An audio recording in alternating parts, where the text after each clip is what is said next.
तो यार आज की वीडियो में हम लोग साइकोलॉजी समझने की कोशिश करेंगे उन लोगों की जो रोज डेली व्लॉगिंग का कंटेंट कंज्यूम करते हैं। आप लोगों को जान के बहुत हैरानी होगी कि इसका कंटेंट कंज्यूम करने के पीछे एक प्रॉपर साइंस और एक प्रॉपर साइकोलॉजी इन्वॉल्व है, और आज की वीडियो में हम उसी चीज को डिस्कस करने की कोशिश करेंगे। उससे पहले अगर आप लोगों ने चैनल को सब्सक्राइब नहीं किया तो कर लो, बेल आइकन को दबा दो, वीडियो को लाइक कर लो, शेयर कर लो, और अगर कोई कमेंट है तो उसको कमेंट सेक्शन में डाल दो। I will get back to you as soon as I can.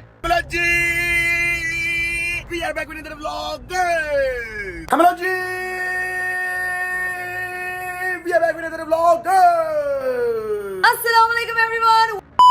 तो वीडियो में आगे बढ़ने से पहले मैं एक बात को हाईलाइट जरूर करना चाहूंगा कि डेली व्लॉगिंग करना भी कोई आसान काम नहीं है। डेली व्लॉगिंग के लिए आपके पास हर टाइम जो भी आप कर रहे हो, जो भी दिन के हिस्से में और जो भी काम कर रहे हो, उस टाइम आपके पास अपना फोन होना चाहिए। और फोन सिर्फ होना नहीं चाहिए, आपको वो एक जो चीज आप कर रहे हो उसको कैप्चर भी करना है और रिकॉर्ड भी करना है। जब आप पूरा दिन ये क्लिप्स वगैरह कर लेते हो, at the end of the day आपने उन क्लिप्स को एडिट भी करना है, और जब आप उन क्लिप्स को एडिट कर रहे हो तो आपने मेक श्योर करना है कि आप at the end of the day पूरे व्लॉग के थ्रू कोई स्टोरी एक्सप्लेन कर रहे हो। तो डेली व्लॉगिंग भी इतना आसान नहीं है, it requires discipline and commitment. तो इसके लिए मैं जितने भी डेली व्लॉगर्स हैं उनको कॉन्ग्रेचुलेट करूंगा कि उनमें एक कमिटमेंट और एक डिसिप्लिन है जिसके थ्रू वो अपना कंटेंट हर रोज लोगों के सामने रख रहे हैं और अपनी वीडियोस हर रोज अपलोड कर रहे हैं विद गुड थंबनेल।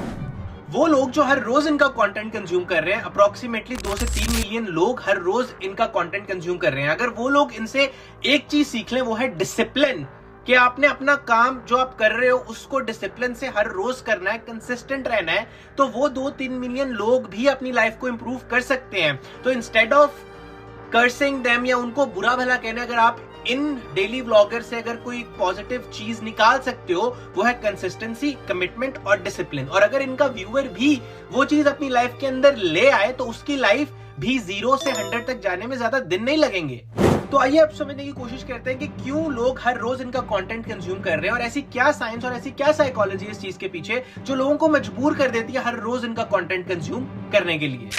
इसकी सबसे पहली वजह रिलेटेबिलिटी, और रिलेटेबिलिटी होने की वजह से जब इनका कंज्यूमर अपने आप को इनके साथ रिलेट करता है तो उस रिलेटेबिलिटी की वजह से ऑथेंटिसिटी आती है। अब मैं आप लोगों को समझाता हूं कि इस रिलेटेबिलिटी की वजह से ऑथेंटिसिटी कैसे आती है। तो आइए इस बात को एक एग्जांपल से समझने की कोशिश करते हैं। लेट्स से एक व्लॉगर जब सुबह सुबह उठता है तो अपने इर्द गिर्द एक अनपॉलिश्ड सी इन्वायरमेंट दिखाता है, एक बैकग्राउंड दिखाता है और एक बिल्कुल रॉ सा हाउस सेटिंग दिखाता है। जैसे वो उठता है वो रेस्टरूम में जाता है और वहां पे ब्रश करता है, नहाता है, धोता है, कपड़े बदलता है, चाय पीता है, पराठे खाता है, ठीक है। और इस चीज के साथ एक आम बच्चा या एक आम टीनेजर 22, 23, 24 इयर्स का एडल्ट, वो सब इस चीज के साथ कनेक्ट करते हैं। जैसे वो इस चीज के साथ कनेक्ट करते हैं उनका एक रिलेशन बन जाता है उस व्लॉगर के साथ। और बात यही खत्म नहीं होती है, कई दफा कंटेंट मेकर्स ऐसी लैंग्वेज इस्तेमाल करते हैं अपने कंटेंट के अंदर जो कि हम आम अपने दोस्तों में इस्तेमाल करते हैं और अपने घर की सेटिंग में इस्तेमाल करते हैं, जिसकी वजह से और रिलेटेबिलिटी बढ़ जाती है। अब इस रिलेटेबिलिटी की वजह से एक कंज्यूमर अपने क्रिएटर का कंटेंट देखता है, लेकिन बात यहीं पे खत्म नहीं होती है। इस रिलेटेबिलिटी के साथ एक और चीज आती है, ऑथेंटिसिटी। अब मैं आप लोगों को समझाता हूं ऑथेंटिसिटी आती कैसे है। वो इस तरह आती है कि कोई भी इंसान अपने आप को गलत तो कहता नहीं है। अगर आप नेपोलियन या हिटलर से पूछेंगे तो उनके पास भी कोई ना कोई रैशनल जरूर होगा उन सब चीजों के लिए जो उन्होंने किया है। अपनी अपनी ऑथेंटिसिटी अपनी नजर में तो हर एक की बहुत हाई होती है। तो जैसे ही एक कंटेंट कंज्यूमर उस कंटेंट क्रिएटर की लाइफ से अपने आप को रिलेट कर पाता है, उसको उस कंटेंट क्रिएटर की लाइफ अपनी ही लाइफ का कहीं ना कहीं रेप्लिका नजर आती है। तो जैसे एक इंसान अपनी सेल्फ रिस्पेक्ट और सेल्फ ऑथेंटिसिटी को बहुत ऊपर रखता है, उसको लगता है कि उस क्रिएटर की भी ऑथेंटिसिटी उतनी ही है, जिसकी वजह से वो ना चाहते हुए भी उसका कंटेंट पूरा का पूरा कंज्यूम करता है। और इस बात को एक रिसर्च भी कंफर्म करती है जो कि की थी डॉक्टर ग्राहम और डॉक्टर जॉनसन ने, और ये रिसर्च आर्टिकल भी पब्लिश हुआ था। और इस आर्टिकल का नाम है authenticity in social media, the role of parasocial relationships in trust development. अब पैरासोशल रिलेशनशिप्स क्या होते हैं ये मैं आगे जाके बताऊंगा, लेकिन ये रिसर्च आर्टिकल पब्लिश हुआ था journal of personality and social psychology में। इस रिसर्च आर्टिकल के मुताबिक जैसे जैसे आपकी नजर में एक कंटेंट क्रिएटर की ऑथेंटिसिटी बढ़ती जाती है, वैसे ही आपका उस कंटेंट क्रिएटर में ट्रस्ट बढ़ता जाता है, और जैसे जैसे ट्रस्ट बढ़ता जाता है आप उस कंटेंट क्रिएटर का कंटेंट कंज्यूम करते हैं। लेकिन अब सवाल ये खड़ा होता है कि जो ऑथेंटिसिटी उस कंज्यूमर ने रिलेटेबिलिटी की वजह से अपने क्रिएटर में देखी थी, अब वो ऑथेंटिसिटी वो क्रिएटर कैसे लेकर चलता है अपनी अगली वीडियोस में, और कैसे उस ऑथेंटिसिटी की वजह से एक कंटेंट कंज्यूमर उस कंटेंट क्रिएटर में ट्रस्ट डेवलप करता है, और वो सिंपल होता है मटेरियलिस्टिक सक्सेस की वजह से। अब इस ऑथेंटिसिटी टू ट्रस्ट वाली जर्नी को मैं आपको एक एग्जांपल से समझाता हूं। लेट्स से कि एक कंटेंट क्रिएटर है, उसने अपना काम जीरो से शुरू किया है, और फिर एक वक्त ऐसा आता है जहां पे वो गाड़ियां और अच्छी अच्छी जगहों पे खाना खा रहा है और अलग अलग मुल्क घूम रहा है। तो अब जो उसका कंटेंट कंज्यूमर होगा, उसका एक डेवलप ट्रस्ट हो जाएगा कि यार इस इंसान ने फ्रॉम जीरो टू एक एम्पायर क्रिएट किया है, कि वो हर रोज ऑलमोस्ट अच्छी अच्छी गाड़ियां ले रहा है, बड़ी बड़ी गाड़ियां ले रहा है। और ये मटेरियलिस्टिक सक्सेस ही एक बहुत इंपॉर्टेंट रीजन है जिसकी वजह से एक कंटेंट कंज्यूमर का उस कंटेंट क्रिएटर में ट्रस्ट डेवलप हो जाता है।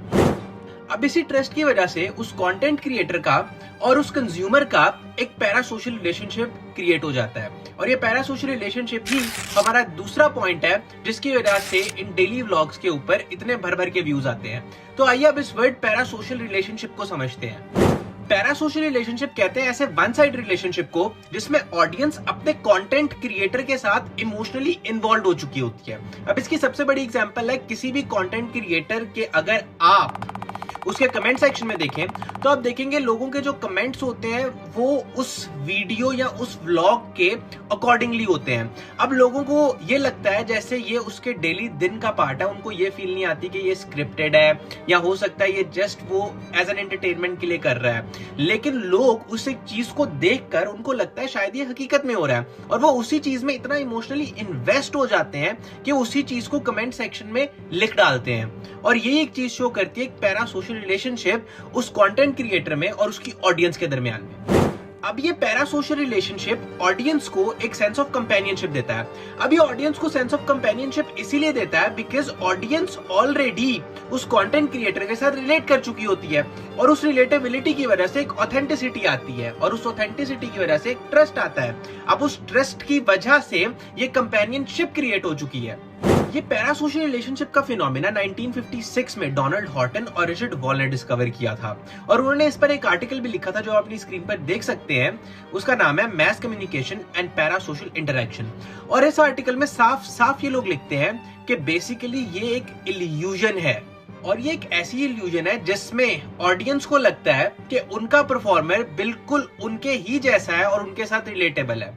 लेकिन अब इस इल्यूजन के साथ कुछ रिस्पॉन्सेज भी होती है हमारी बॉडी में जो हमें उस कंटेंट के साथ एंगेज रखती हैं, और अब उस रिवॉर्ड सिस्टम को डिस्कस करते हैं, और वो रिवॉर्ड सिस्टम ही हमारा थर्ड पॉइंट है।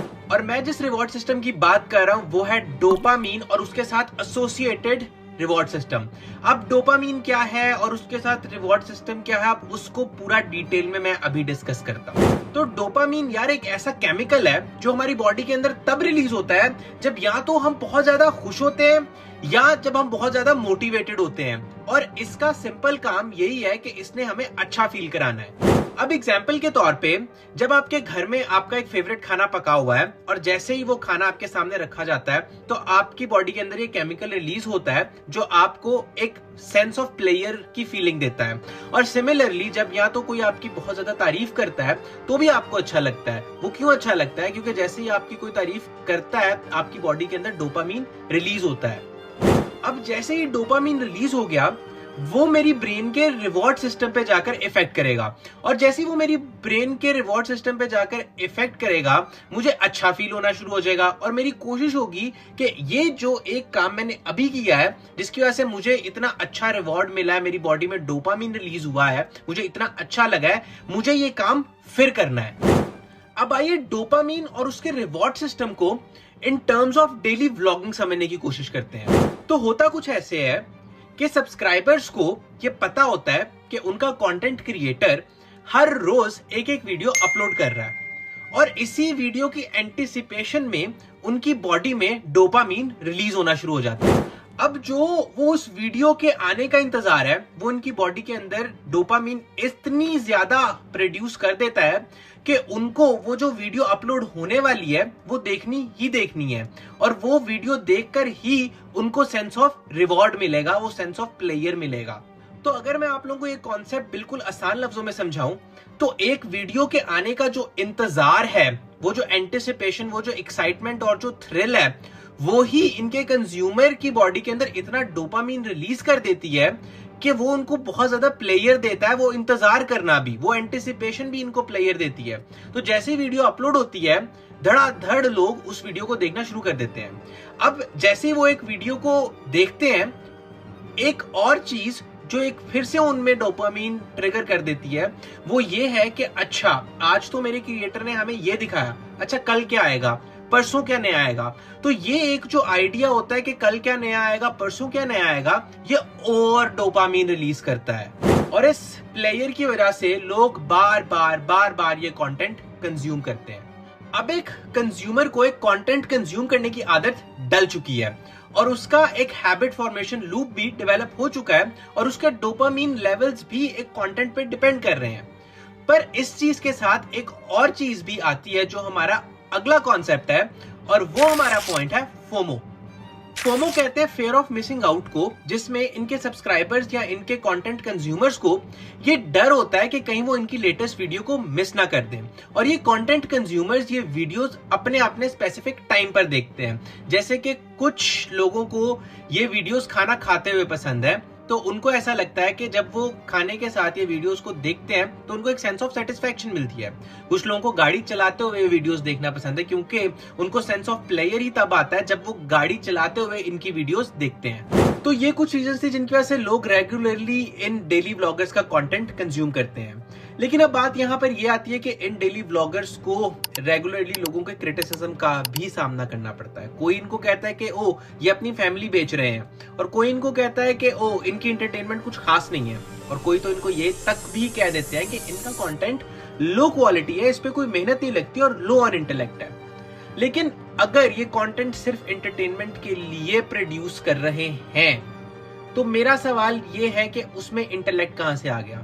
जैसे कि अगर आप मूवी देखते हो गोलमाल, तो उसमें भी कोई इंटेलेक्ट वगैरह तो नहीं है, that is just for entertainment. तो अगर इनका कंटेंट सिर्फ एंटरटेनमेंट के लिए है और इनका कंज्यूमर इनको अच्छी रिस्पॉन्स दे रहा है, तो ऑब्वियसली इनके भी तो डोपामीन और रिवॉर्ड सिस्टम है ना।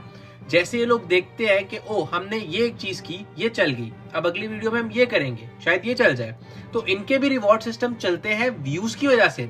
व्यूज जैसे ये देखते हैं कि ओ हमारा ये काम चल रहा है, ये उस चीज को रिपीट करते हैं।